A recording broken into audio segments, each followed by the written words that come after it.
Anthony Davis dominates once again as the Lakers kind of slide past Victor Wembamyama and the San Antonio Spurs. What's good, y'all, and welcome to another Lakers Digest video. I'm your host, Okechi Apakama, and before we get into this game recap today of this video, I want to bring your attention to something, guys. There is 96% of you guys who have recently watched our videos who are not subscribed to the channel just yet, and if you guys want more of that Laker news, game recaps, trade rumors, just every and all things Lakers, you guys want to come right here to Lakers Digest to make it your home for all of it. Now with that out of the way, guys, let's hop straight into that game recap, guys, as the Lakers snuck past the Spurs in this one. They win this game 122 to 119, and this was on the second night of a back-to-back, and the Lakers were without their star player LeBron James, who sat out in this one as he was recovering from that leg contusion that he had earlier in the season. And the Lakers only had their one star, Anthony Davis, and he came into the game questionable as well due to his hip spasms that he's been having these past couple of games. So literally on the first Laker offensive possession, Anthony Davis came out and rolled his ankle, and the Lakers kind of had to take a timeout, and there was a little, kind of wondering like what's going to happen with Anthony Davis, but he was able to stay in the game and tough it out, and we really needed it as Anthony Davis dominated again in this one. He's been dominant in the past 3 games for the Los Angeles Lakers, as he has had more than 37 points in each of them. He has been able to grab double-digit rebounds, been able to block shots, and big enough hit some 3-pointers, which has escaped Anthony Davis's game in the early parts of the season. But now his shooting form is starting to find itself once again, and the Lakers, like I said, they needed every minute of Anthony Davis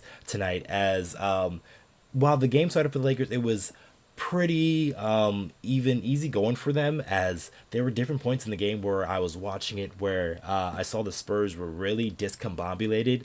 There were points, where the Lakers did some good things, where like they had nice starts and nice contributions from Taurean Prince and Austin Reaves, who shot the ball well once again. Both of them had combined had 7 3-pointers, and then Rui Hachimura had a great start in this one after he's been having a little trouble, as he said in after the Dallas game, that he's been having trouble with the mask and haven't been able to play really well with it, trying to adjust to it and really trying to get his breathing right, because that's what he said, it's kind of been like the issue and stuff like that, playing with that mask. But he really started off the game really well. He was attacking the rim in this one, really doing some things in transition as well. So Hachimura had a nice start to the game, and the Lakers had a pretty decent lead there in the first half. And then the game eventually started to turn into the battle of the centers down towards the end of the game. But yeah, let's look at the stats here for the Lakers,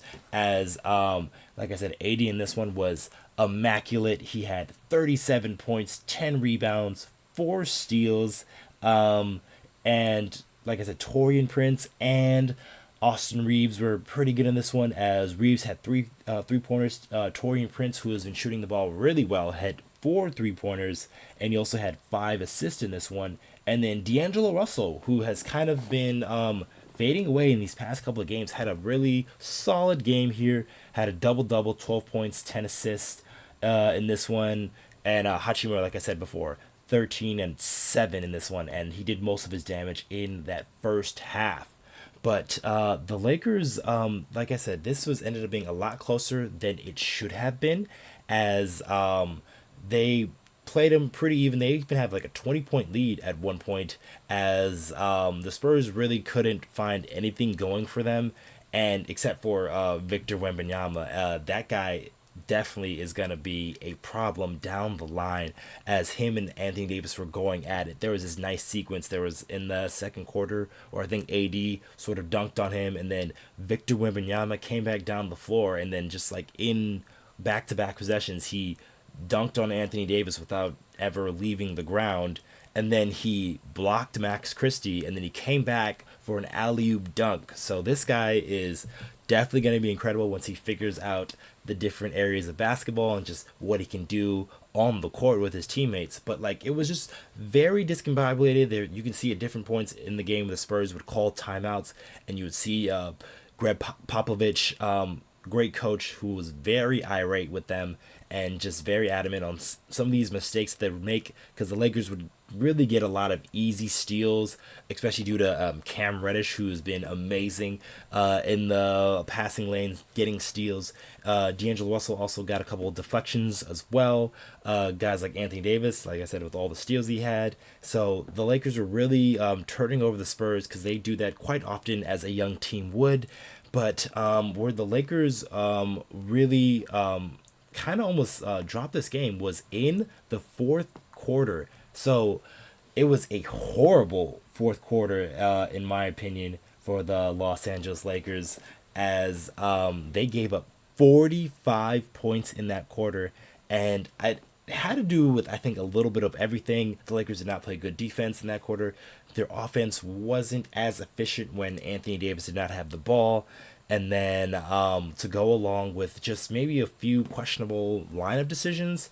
So I'm just wondering, because they had Christian Wood in the game, who hasn't been playing for quite some time. He's been kind of the back of the bench. So without LeBron James, there was some forward minutes. So Christian Wood had got some run. He was able to get to the rim a little bit, but like his shot wasn't there, as you would probably expect for a guy who hasn't been playing too much. And then they also had Cam, who had a very nice game and didn't really see too much of the floor in the fourth quarter. Same thing with Hachimura, who had a nice start to the game and didn't see too much of it until the very end. But this game was, like I said, all about Anthony Davis.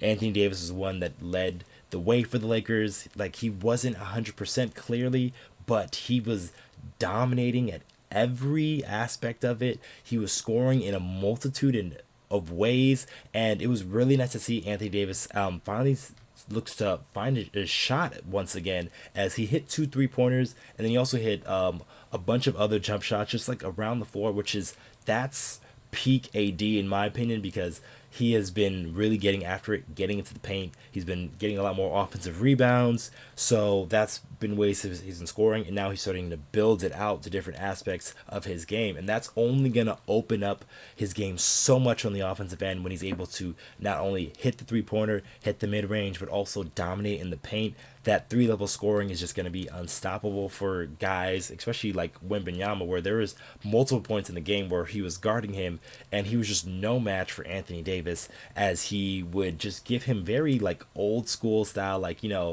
old man buckets in a way, as Anthony Davis would just kind of give him a fake here, gave him a fake there, jab step, and then Wembanyama would react, and then Anthony Davis would get an easy bucket off of it. So he was really cooking Wembanyama in that matchup.